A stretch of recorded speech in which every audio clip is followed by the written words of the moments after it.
दोस्तों, हिजबुल्लाह ने तोड़ा आयरन डोम। आईडीएफ के हेडक्वार्टर हुए चीथड़े चिथड़े। हिजबुल्लाह और इजराइल की जंग छिड़ चुकी है। जो इस बात को नहीं मान रहा वह अपनी आंखों पर पट्टी बांधे हुए हैं। दोस्तों, कल वॉर मॉनिटर्स ने यहां तक यह कह दिया कि कल की तारीख जो थी वह हिजबुल्लाह और इजराइल की इस 7 अक्टूबर के बाद के इवेंट के बाद से सबसे खूंखार फियर्स बैटल लड़ाई थी। ऐसा संघर्ष पहले नहीं देखा गया था। हिजबुल्लाह और इजराइल के बीच में क्या आप मानेंगे कि हिजबुल्लाह ने वो हाल किया है आयरन डोम का जो कि हमास ने मकावा टैंक के साथ किया है। जी हां दोस्तों, मकावा टैंक दुनिया की टॉप 5 मिलिट्री टैंक्स में लिस्टेड है। सबसे महंगी एआई टेक्नोलॉजी से लेस खतरनाक एडवांस मिलिट्री टैंक।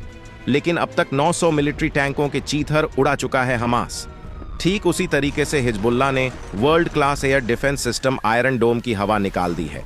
कहें तो गलत नहीं होगा, क्योंकि हिजबुल्लाह ने जिस प्रेसीजन के साथ में एंटी टैंक गाइडेड मिसाइल्स का इस्तेमाल किया, उसका जवाब तामीर मिसाइल जो कि आयरन डोम के अंदर डाली जाती है इंटरसेप्शन के लिए, उसके पास बिल्कुल नहीं था। आयरन डोम डिटेक्ट ही नहीं कर पाया। आप जान करके हिल जाएंगे कि हिजबुल्लाह ने लेबनान के अंदर से गहरे अंदर से 15 किलोमीटर दूर इजराइल के अंदर एक इलाका पड़ता है जिसे सफेद कहा जाता है, उसके ऊपर कारपेट बमिंग कर दी और इजराइल का आयरन डोम उसे नहीं रोक पाया। सबूत चाहिए तो सबूत हम आपको देंगे।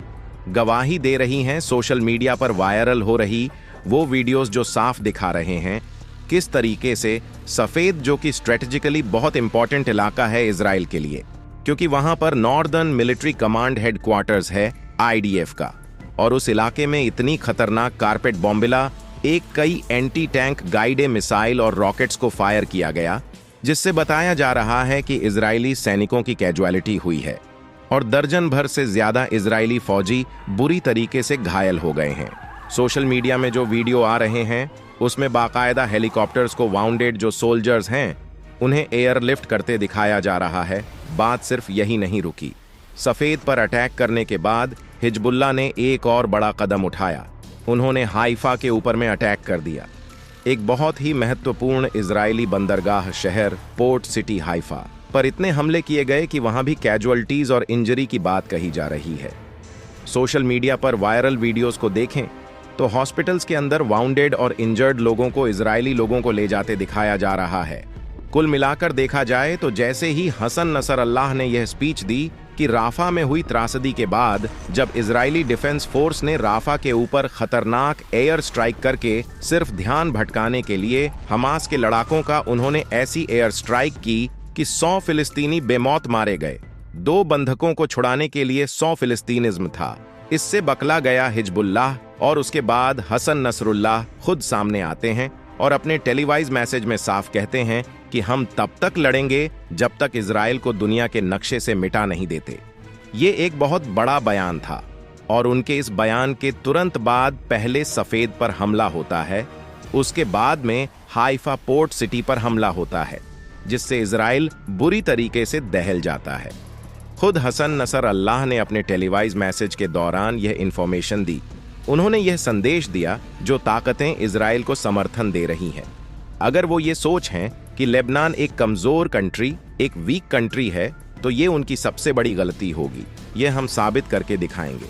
जैसे उन्होंने ये टेलीवाइज इंटरव्यू दिया, उसके कुछ घंटों के अंदर ही सफेद और हाइफा सिटी के ऊपर जबरदस्त प्रहार हुआ। उसके बाद क्या था, आईडीएफ भी नहीं चुप रहने वाला था। आईडीएफ ने भी खतरनाक रॉकेट सॉल्वो छोड़ने शुरू किए और इतना भयानक अटैक किया कि लेबनान के नब्बीतिया शहर पर कि वहां पर 11, जिसमें बच्चे भी शामिल हैं, 11 लोगों के खत्म होने की खबर आ रही है और दर्जनों घायल हो गए हैं। ये बताया जा रहा है कि अभी तक जो जंग हो रही थी उसमें ज्यादातर आईडीएफ जो हमला कर रहा था, इजरायली डिफेंस फोर्स जो हमला कर रहा था, वो हिजबुल्लाह के मिलिट्री इलाकों पे हमला कर रहा था, जहां से लॉन्च किया जाता था अटैक इजराइल के ऊपर में, या जहां से फायरिंग हो रही है वहां हमला करता था। हिजबुल्लाह के मिलिट्री कैपेबिलिटी को ताबूत करने के लिए आगे बढ़ रहा था। लेकिन अब पहली बार ऐसा हुआ है कि इजराइल ने, आईडीएफ ने लेबनान के सिविलियन इलाके पे हमला किया है। बिल्कुल वैसे ही हमला जैसा उसने गाजा के अंदर वहां के सिविलियंस इलाकों में किया था और उससे बौखला गया है।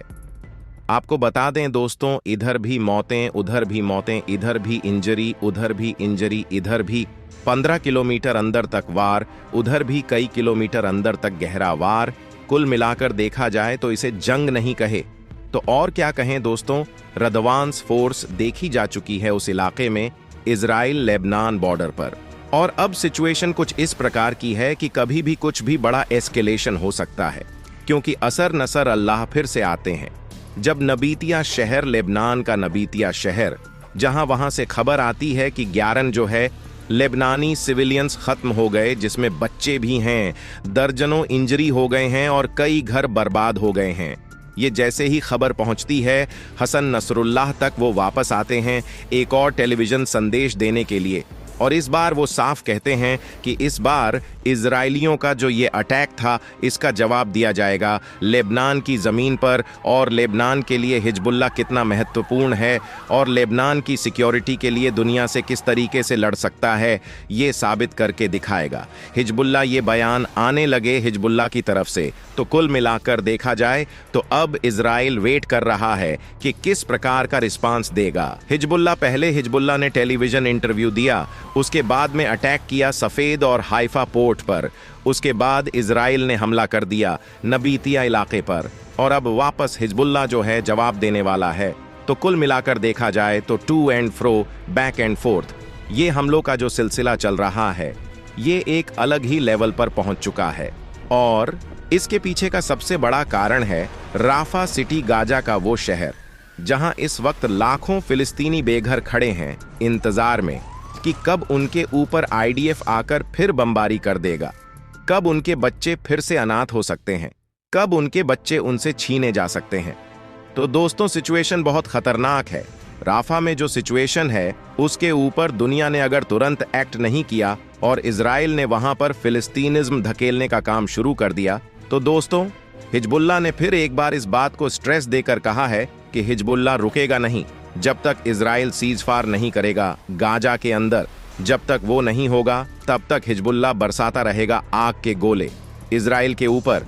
मैं बात करें आईडीएफ की, तो आईडीएफ की चीफ, इजरायली डिफेंस फोर्स के चीफ हजेरी हवेली ने साफ ये कहा है, खुद ट्रूप्स के साथ बात करते हुए नॉर्दर्न इजरायली बॉर्डर में, कि देखिए जंग होके रहेगी। अगर जंग नहीं हुई तो एटलीस्ट हम अभी जो सिचुएशन बनी हुई है जिसमें हमारे कई लाख लोग जो हैं नॉर्दर्न बॉर्डर छोड़कर जा चुके हैं, उन्हें वापस उनके घरों में विस्थापित करने के लिए, रिलोकेट करने के लिए हमें एक और जंग छोटी सी लड़नी पड़ेगी। अगर बड़ी जंग नहीं होती तो छोटी जंग तो लड़नी ही पड़ेगी। इसके लिए आप तैयार रहे। हिजबुल्लाह अपनी मिलिट्री कैपेबिलिटी का आखिरी कतरा तक इस्तेमाल करने वाला है, तो उसके लिए तैयार रहे और हम हिजबुल्लाह को इस प्रकार का जवाब देंगे। यह कहना था आईडीएफ का कि इसके बाद नॉर्दर्न इजरायली बॉर्डर में कभी भी अशांति नहीं पैर पसार पाएगी, कभी भी यहां पर किसी प्रकार का कोई जो है इस प्रकार का हमला नहीं हो पाएगा, स्टेबिलिटी आएगी इस जोन में। एक बार आईडीएफ ने खुलकर हिजबुल्लाह का विरोध कर दिया, खुलकर हिजबुल्लाह के खिलाफ कार्रवाई कर दी, तो ये कहना था आईडीएफ का। तो कुल मिलाकर देख जाए तो दोनों तरफ से बयानों का आदान प्रदान भी हो रहा है और गोला बारूद का भी आदान प्रदान हो रहा है। इसे जंग नहीं तो और क्या कहें दोस्तों। कुल मिलाकर देखा जाए तो अगर अमेरिका ने बीच में इंटरफेयर नहीं किया, इजराइल को सख्ती के साथ नहीं रोका, तो ये मान के चलिए हम बढ़ रहे हैं एक बहुत बड़े मिडिल ईस्ट क्राइसिस की ओर, जिसमें जंग तो होगी, इस प्रकार के मिली गुटों के बीच में होगी। और जब मिली लड़ते हैं और जब इजराइल जैसी कंट्री भी लड़ती है, तो ये किसी प्रकार के ह्यूमैनिटेरियन लॉ को नहीं मानते, किसी प्रकार के इंटरनेशनल लॉ को नहीं मानते, किसी प्रकार के लॉ ऑफ बैटल को नहीं मानते, युद्ध नियम को नहीं मानते। और ऐसा करने से सबसे ज्यादा नुकसान अगर किसी का होता है तो मानवता का होता है। क्या लगता है आपको, क्या हिजबुल्लाह और इजराइल अब वाकई में ऑल आउट वॉर की तरफ पहुंच चुके हैं? अपनी राय नीचे कमेंट सेक्शन में लिखकर जरूर बताएं। जितना हो सके इस वीडियो लाइक करें, शेयर करें, चैनल को सब्सक्राइब करें